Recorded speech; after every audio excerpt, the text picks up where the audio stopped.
morning class 6. Welcome back again in Vidya Niketan and I am Sunita Srivastav. Children, today I am going to start your science book chapter 4 sorting materials into group.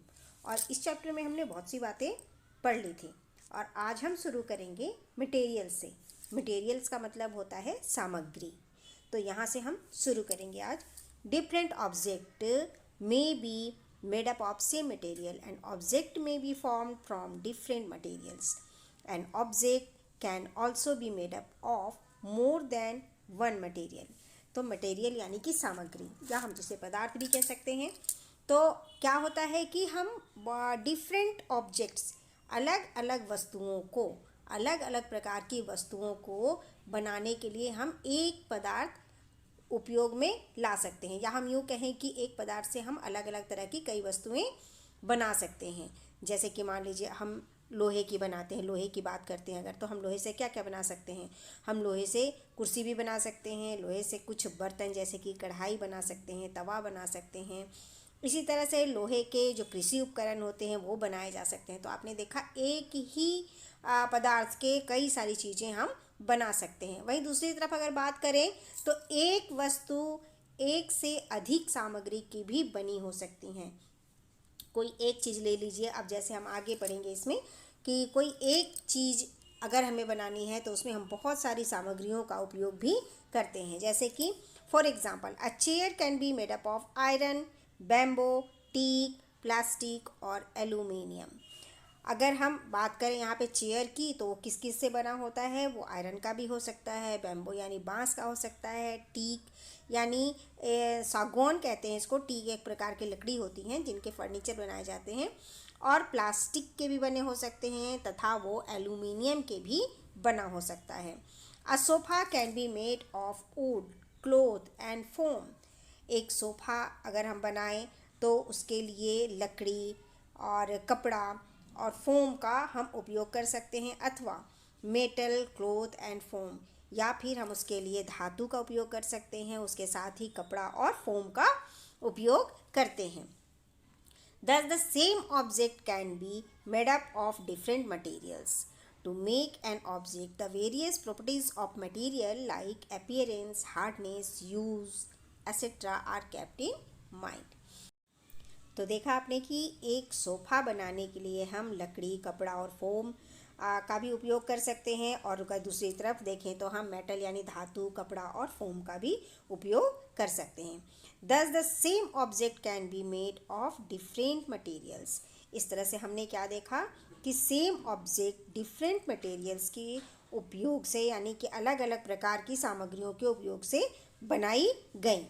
To make an object the various properties of material like appearance, hardness, use, etc. are kept in mind. तो किसी भी वस्तु को बनाने के लिए, कोई भी वस्तु जब हम बनाना चाहते हैं या बनाते हैं तो उसके लिए सामग्री के विभिन्न गुणों को, जैसे कि वो देखने में कैसा है, वो कैसा कठोर है या कि नरम है, या उसकी उपयोगिता क्या है यानी उसको हमें किस काम में उपयोग में लाना है, आदि बातों को हमें ध्यान में अवश्य ही रखना चाहिए. चलिए आगे हम पढ़ेंगे हार्डनेस. हार्डनेस का मतलब क्या होता है? कठोरता या कठोर वस्तुएं. Some materials are hard. कुछ मटेरियल्स जो होते हैं, कुछ सामग्री क्या होते हैं या कुछ पदार्थ क्या होते हैं? हार्ड होते हैं, सख्त होते हैं. And some are soft. और कुछ नरम होते हैं, कोमल होते हैं. How do we distinguish between them. तो हम कैसे इनके बीच के अंतर को पहचानेंगे? Hard materials are those materials which can not be pressed and whose shapes does not change on applying force. तो हार्ड मटेरियल्स कौन सी होती हैं? हार्ड मटेरियल्स वे होती हैं जिनको हम प्रेस नहीं कर सकते, जिन्हें हम दबा नहीं सकते, और जिसको दबाने पर या किसी भी तरह से हम उनका जो शेप है, उनका जो आकार है, उनको हम फोर्स लगा के चेंज नहीं कर सकते. फॉर एग्जांपल जैसे कि ब्रिक कैनट बी प्रेस्ड. जो ब्रिक होते हैं, हमारे जो ईंट होते हैं, उनको आप चाहे कितना भी जोर लगा लो, कितना भी फोर्स लगा लो, उनका शेप नहीं बदलता और ना ही वो प्रेस हो सकता है, ना ही आप उसे दबा सकते हो. तो ब्रिक क्या हो गया? ये हार्ड मटेरियल हो गया. Materials which can B compressed or whose shape changes on applying force are called soft materials। और दूसरी तरफ सॉफ्ट मटेरियल कौन सा हो गया, जिसको कंप्रेस करने पर या जिसे दबाने पर वो दब जाता हो और जो उस पर जो फोर्स हमने लगाया तो उसके आकार में परिवर्तन हो जाता हो, तो उस तरह के जो मटेरियल्स होते हैं उनको हम सॉफ्ट मटेरियल कहते हैं। जैसे कि एग्जांपल स्पॉन्ज एंड रबर। और इसका उदाहरण कौन कौन से हैं, स्पॉन्ज है और रबर है। और स्पॉन्ज जो कि फोम होता है उसको अगर आप दबाएंगे, प्रेस करेंगे तो क्या होगा, वो दब जाएगा। इसी तरह से रबर भी दब जाएगा और इनके ऊपर फोर्स लगाएंगे तो इनका आकार भी बदल जाएगा। तो इन्हें हम क्या कहते हैं, सॉफ्ट मटेरियल्स कहते हैं। तो हार्ड और सॉफ्ट दोनों आप अच्छी तरह समझ गए होंगे। चलिए सॉल्युबिलिटी पढ़ेंगे। सॉल्युबिलिटी का मतलब होता है घुलनशीलता। तो आपने देखा होगा कि कई बार बहुत सारी चीज़ें जो होती हैं वो पानी के अंदर घुल जाती हैं, बहुत अच्छी तरह घुल जाती हैं और पता हम नहीं लगा पाते कि इसमें घुल चुकी हैं पूरी तरह से। तो हम सॉल्युबिलिटी के बारे में ही पढ़ेंगे। What happens to sugar when you add it to a glass of warm milk and stir it. क्या होता है जब आप गर्म दूध में चीनी डालते हो और उसे घोलते हो या उसे हिलाते हो, क्या होता है, the sugar mixes completely with the milk and you cannot find the sugar granules separately in the milk।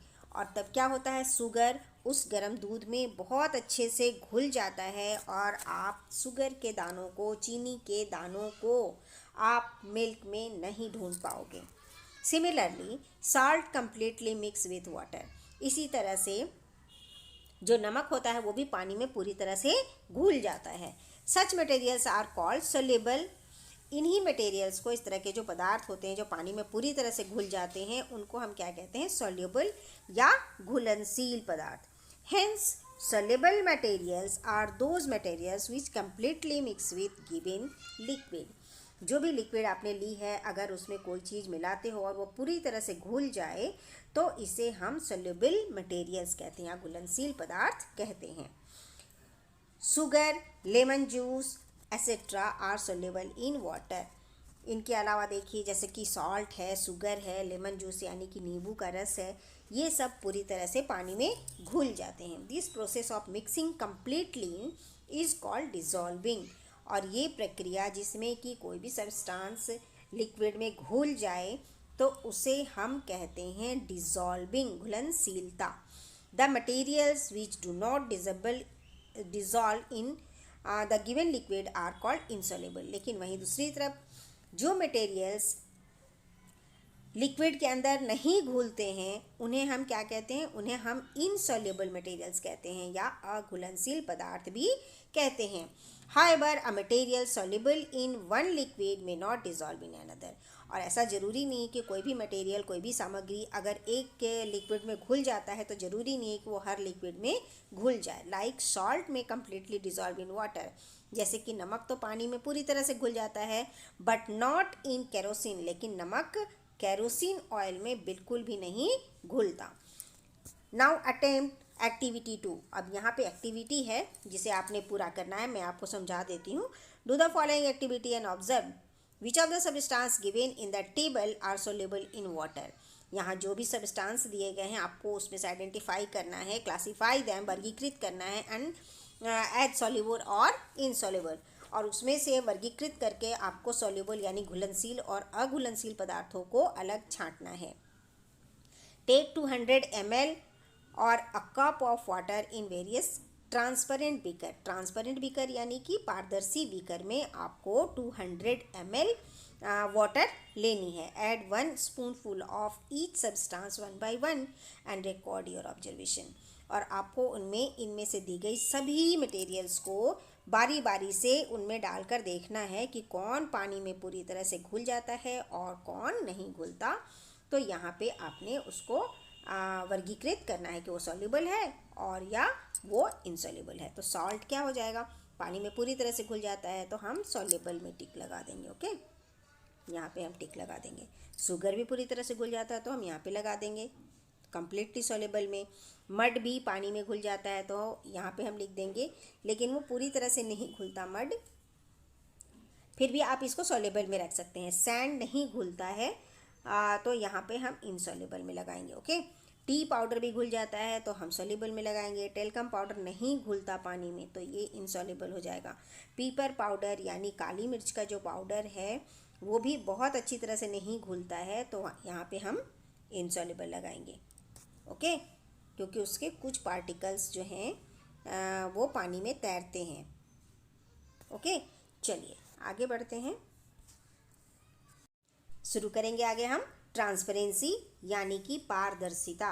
तो पारदर्शिता के बारे में हमने पिछली कक्षा में भी बहुत सारी बातें पढ़ी थी, तो आज हम इसके बारे में थोड़ा सा और पढ़ेंगे। चलिए, there are some materials through which we can see and some through which we can not. For example, we can see through a glass window pane but can not see through wooden one. कई बार ऐसा होता है ना कि किसी materials के are पार हम देख सकते हैं, जैसे कि शीशे के आर पार हम देख सकते हैं, लेकिन कई बार ऐसा होता है कि जिसके आर पार हम बिल्कुल भी नहीं देख पाते हैं, जैसे कि वुडन लकड़ी के फट्टे के पीछे से अगर आप देखें तो आपको बिल्कुल भी दिखाई नहीं देगा। The material through which light pass completely are called transparent material. तो जिससे होकर लाइट जो है, प्रकाश जो है पूरी तरह से आर पार हो जाती हैं तो उस मटेरियल को हम ट्रांसपेरेंट मटेरियल्स कहते हैं। जैसे कि ग्लास यानी कि शीशा, ये क्या होती हैं? ट्रांसपेरेंट होती हैं। प्लास्टिक शीट क्या होती है? Plastic sheet etcetera. कुछ जो प्लास्टिक शीट होती हैं जैसे कि पन्नी होती हैं, जो पॉलीथीन होती हैं, उसके आर पार भी हम देख सकते हैं, तो इसलिए उसे भी हम ट्रांसपेरेंट कह सकते हैं। The materials which block light completely और do not allow light to pass through are called opaque materials. लेकिन जिनके आर पार लाइट बिल्कुल भी नहीं पास होती हैं और इसी वजह से हम उसके आर पार देख नहीं पाते हैं, तो उन मटेरियल्स को हम ओपेक मटेरियल्स कहते हैं, यानी अपारदर्शी वस्तुएं कहते हैं। For example iron, milk, paper etcetera. तो ये सारी चीज़ें क्या हैं? ये हैं हमारे ओपेक मटेरियल्स, क्योंकि इनसे होकर लाइट पास नहीं होती हैं और इसी कारण हम इनके आर पार नहीं देख पाते हैं और इन्हें हम इसीलिए कहते हैं ओपेक या अपारदर्शी वस्तुएं। However, there are some materials through which we can see partially or partially. Such materials are called translucent materials. For example, butter paper, glazed paper and frosted glass. तो यहाँ पे देखिए, हमने ट्रांसपेरेंट के बारे में पढ़ा और ओपेक के बारे में पढ़ा, और ये तो हम जानते ही थे। सच मटेरियल्स, कुछ सामग्री ऐसी भी होती हैं जिन्हें हम ट्रांसलूसेंट कहते हैं। कौन कौन सी होती हैं? ये बटर पेपर होते हैं, जिनमें ऑयल या बटर लगा हुआ पेपर होता है, तो उसके आर पार तो हम देख सकते हैं लेकिन हम क्लियर नहीं देख पाते हैं या धुंधला देख पाते हैं, तो उन्हें हम कहते हैं ट्रांसलूसेंट ऑब्जेक्ट। जैसे कि ग्लेज पेपर है, बटर पेपर है या फ्रॉस्टेड ग्लास है। फ्रॉस्टेड ग्लास क्या होती हैं? जो फ्रॉस्टेड ग्लास होती हैं जिनमें पानी का धुंधलापन रहता है, जिस ग्लास में, उस ग्लास से, उस शीशे से होकर हम जो वस्तुएं देखते हैं वो आर पार दिखाई नहीं देते हैं। जैसे यहाँ देखिए, ये होती हैं फ्रॉस्टेड ग्लास। जैसे जिस शीशे पे पानी की बूंदें होती हैं, जैसे आपने सर्दियों में देखा होगा ना कि शीशे पर पानी की बूंदें होती हैं, तो हम आर पार अच्छे से नहीं देख पाते हैं, देख तो पाते हैं पर अच्छे से नहीं देख पाते हैं, तो ये वो होता है हमारा ट्रांसलूसेंट। ओके, और ये देखिए ग्लास जार है जो कि ट्रांसपेरेंट है, जिसके आर पार हम बहुत अच्छी तरह से देख सकते हैं, क्योंकि इससे होकर लाइट पास होती हैं और इसी कारण हम इसे देख पाते हैं। ये कहलाते हैं ट्रांसपेरेंट। और यहाँ वुड है, इसके आर पार हम नहीं देख सकते और ये कहलाएगा ओपेक या अपारदर्शी। ओके, तो ये आप करें।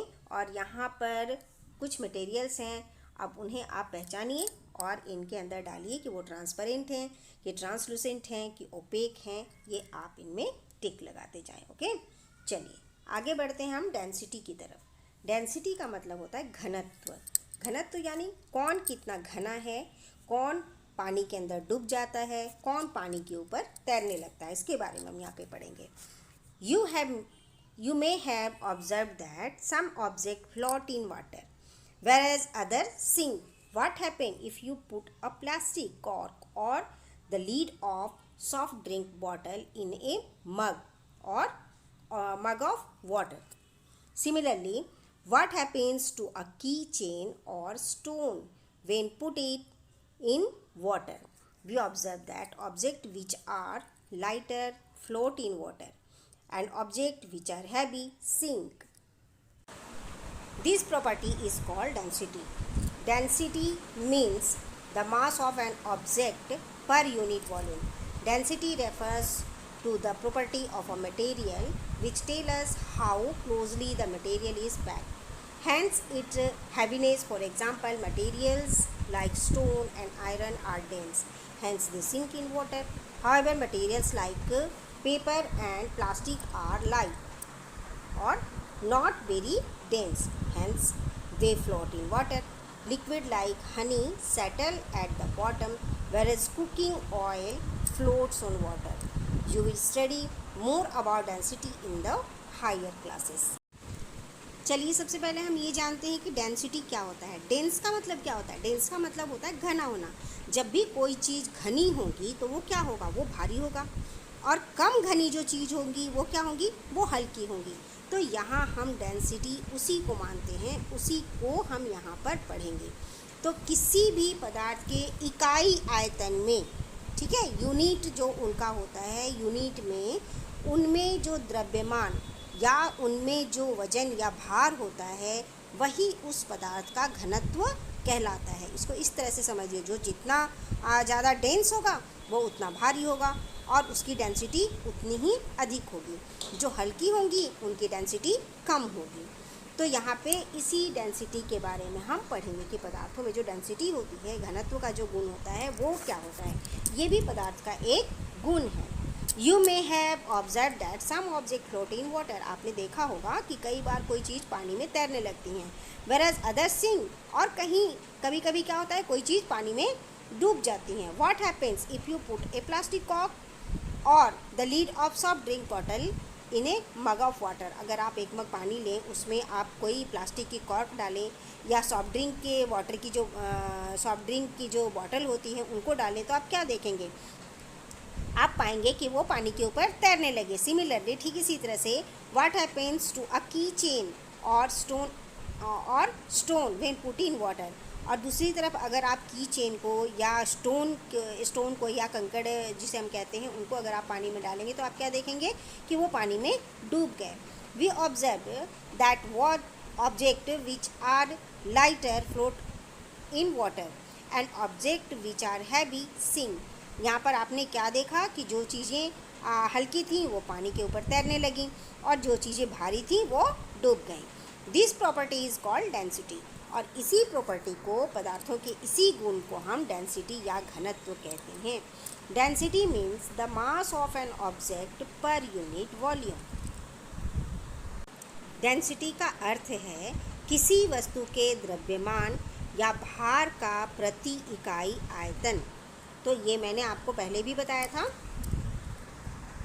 चलिए आगे पढ़ते हैं. यहाँ पे हम कहाँ पढ़ रहे थे? Density refers to property of a material. जो डेंसिटी है वो भी मटेरियल का एक गुण है, प्रॉपर्टी मटेरियल की एक प्रॉपर्टी है. Which tell us how closely the materials is packed, hence its heaviness. For example, materials like stone and iron are dense, hence they sink in water. However, materials like paper and plastic are light or not very dense, hence they float in water. Liquid like honey settle in at the bottom, whereas cooking oil floats on water. You will study more about density in higher classes. तो यहाँ हमने जो बातें थी वो हमने density के बारे में बहुत अच्छी तरह से समझ ली. लेकिन यहाँ आगे देखिए क्या है कि यहाँ पे ये भी कहा जा रहा है कि जो मटेरियल्स होती हैं वो कितनी क्लोजली एक दूसरे के साथ पैक हैं, एक के साथ वो कितनी अच्छी तरह से पैक हैं, जो कि मटेरियल्स के भारीपन से पता चलता है. अगर मटेरियल ज़्यादा भारी हैं यानी कि वो ज़्यादा डेंस हैं. और उदाहरण के लिए क्या है, इसमें लोहा या जो पत्थर है वो अधिक डेंस होते हैं. क्यों? क्योंकि वे भारी हैं, है ना. और क्यों? क्योंकि इनके जो पार्टिकल्स हैं वो एक दूसरे के साथ बहुत ही क्लोजली पैक हैं और इसी कारण ये ज़्यादा भारी होते हैं और इनकी डेंसिटी अधिक होती है, अतः ये पानी में क्या होते हैं, ये डूब जाते हैं। जबकि कागज़ या प्लास्टिक जैसे पदार्थ क्या होते हैं, हल्के होते हैं, यानी कि इनमें घनत्व इनका जो घनत्व होता है वो अधिक नहीं होता है और इसीलिए क्या होते हैं, ये पानी के ऊपर तैरते रहते हैं। तो अगर आप दूसरी तरफ देखेंगे कि जो बहुत सारी जो लिक्विड्स होते हैं, वो भी बहुत सारे लिक्विड्स ऐसे होते हैं जो पानी के साथ घुल जाते हैं और बहुत सारे लिक्विड्स ऐसे भी होते हैं जो पानी के साथ नहीं घुलते हैं।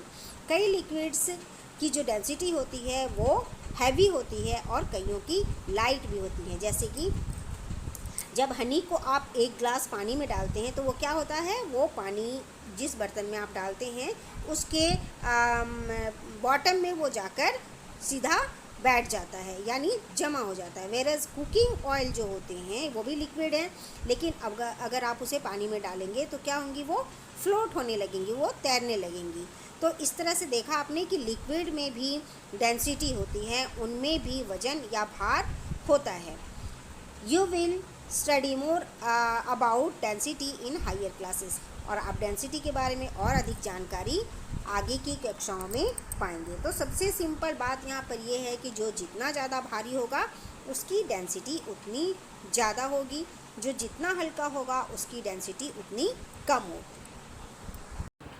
चलिए आगे हम बात करेंगे characteristics of some common materials, यानी कि कुछ सामान्य सामग्रियों के जो लक्षण होते हैं, मटेरियल्स के जो गुण होते हैं, उनके बारे में हम यहाँ पे बात करेंगे।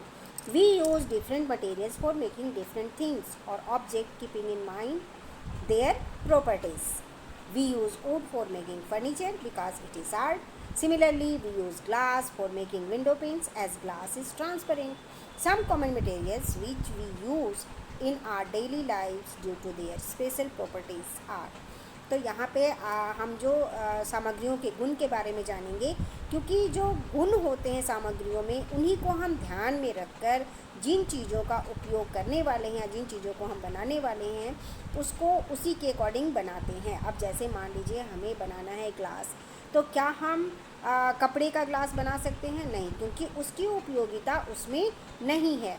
अगर हम मान लीजिए कि खाना बनाने के बर्तन का हमें बनाना है और हम पेपर के बर्तन बनाएं, तो क्या वो उसकी उपयोगिता है? बिल्कुल नहीं है। तो इसी तरह से जो मटेरियल्स के गुण होते हैं और उनका उपयोग हम किन कामों के लिए करते हैं, उन सभी बातों को हम ध्यान में रखकर ही चीज़ों को बनाते हैं। जैसे हम अलग अलग चीज़ों या वस्तुओं को उनके गुणों को ध्यान में रखते हुए बनाने के लिए विभिन्न प्रकार की सामग्रियों का उपयोग करते हैं। जैसे कि हम फर्नीचर बनाते हैं, तो फर्नीचर बनाने के लिए हमें लकड़ी का उपयोग करना होता है या किसी हार्ड चीज़ का उपयोग करना होता है। जैसे हम स्टील का या आयरन का उपयोग करते हैं, प्लास्टिक का उपयोग करते हैं। क्यों? क्योंकि ये हार्ड हैं, इसलिए हम इनका उपयोग करते हैं। Similarly we use glass making window panes as glass is transparent. हमें खिड़की के आर पार देखना होता है, इसीलिए जब भी हमें खिड़की का यानी कि अपनी विंडो पेन बनानी होती है, तो हम किस चीज़ का यूज़ करते हैं? हम उसके लिए शीशा का उपयोग करते हैं। क्यों? क्योंकि ये ट्रांसपेरेंट है और इसके आर पार हम देख सकते हैं। Some common materials which we use in our daily lives due to their special properties are. कुछ सामान्य पदार्थ जिनका उपयोग हम अपने दैनिक जीवन में उनके विशेष गुणों के कारण करते हैं, वो इस प्रकार हैं। क्यों? जैसे जो लकड़ी होती हैं, उनका जो विशेष गुण है वो क्या है? वो हार्ड हैं, ओपेक हैं, जिनके आर पार हम नहीं दे सकते हैं, डल हैं वो, और रफ हैं। ग्लास कैसी हैं? शाइनी है, ट्रांसपेरेंट है और हार्ड है। रबर कैसा है? इलास्टिक का मतलब होता है जिसे हम खींच सकें। ओपेक होता है और सॉफ्ट होता है। स्टोन कैसे हैं? हार्ड हैं, डेंस हैं, ओपेक हैं और लॉन्ग लास्टिंग भी होते हैं। मेटल कैसा है? शाइनी है, स्मूथ है, ओपेक है, हाई डेंसिटी वाला होता है और ये हार्ड भी होता है। प्लास्टिक डल होता है, कैन बी स्मूथ और रफ। ये स्मूथ भी हो सकता है और रफ भी हो सकता है। Can be transparent, plastic transparent भी हो सकता है, ट्रांसलूसेंट भी हो सकता है और ओपेक भी हो सकता है। हार्ड और सॉफ्ट भी हो सकता है। तो प्लास्टिक में बहुत सारे गुण हैं यहाँ पर। तो हमें जिस चीज़ के लिए जिस भी वस्तु को हम बनाना चाहते हैं, उसके आधार पर, उनकी उपयोगिता के आधार पर कि उनके उनको हमें किस काम के उपयोग के लिए बनाना है, उन सभी बातों को ध्यान में रखते हैं और उसी तरह से हम चीज़ों का या पदार्थों का चुनाव करते हैं कि हमें किस चीज़ से इसको बनानी है।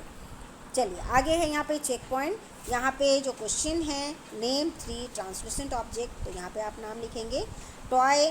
अ toy rubber duck float on water but wooden one sink why, तो यहाँ पे आप बता देंगे कि जो टॉय रबर होती हैं उनकी डेंसिटी कम होती हैं, जबकि जो वुडन है, जो वुडन टॉय होंगी उनकी डेंसिटी ज़्यादा होगी और इसी कारण वो डूब जाएंगी। तो यहाँ पे आप ड्यू टू देयर डेंसिटी आप लिख सकते हैं। Vegetable soil float on water why, अब ये यहाँ भी डेंसिटी के का ही ये क्वेश्चन है, आप लिख लेंगे। Name the material which can be hard और soft and can float on water, material लिखना है। Name the material which can be hard, कि कौन सा मटेरियल हार्ड होता है या सॉफ्ट होता है और कौन पानी में फ्लोट होता है। तो यहाँ पे आप सेम करें, इसको अपने आप से करें। मैंने आपको पूरा चैप्टर पढ़ा दिया है, अगर आपने ठीक से नहीं समझा होगा तो आप दोबारा से एक बार वीडियो को देखें। मैंने इस पूरे चैप्टर को 2 वीडियोज़ में 2 पार्ट में बनाए हैं, तो आप दोनों पार्ट को देखें। मैं इनके लिंक एक दूसरे के साथ शेयर कर दूँगी। ओके, आप अपना ध्यान रखें, अपनी पढ़ाई जारी रखें और आप बहुत अच्छा पढ़ें। इसी आशा के साथ मैं आपसे विदा लेती हूँ। मिलते हैं हम अगले चैप्टर में। Thank you and have a nice day.